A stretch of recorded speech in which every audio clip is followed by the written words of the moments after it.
బ్రతికి నన్నాళ్ళు నీ భజన తప్పను గాని మరణకాలమందు నే మరతునేమో. ఆ వేళ యమదూతలాగ్రహంబున వచ్చి ప్రాణముల్ పెకలించి పట్టునప్పుడు కఫవాత పైచముల్ కప్పగా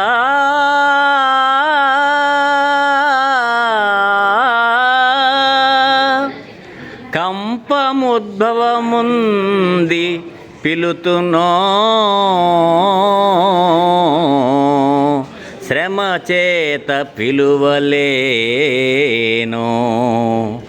నాటికిప్పుడే సేతుని నామమిదిగో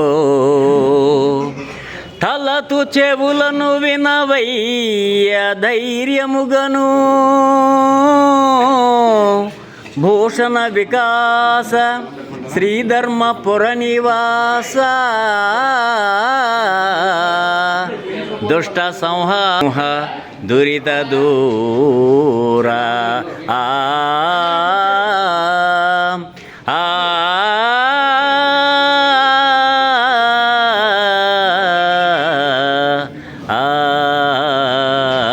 భోజనకాలే హరినామస్మరణ గోవింద.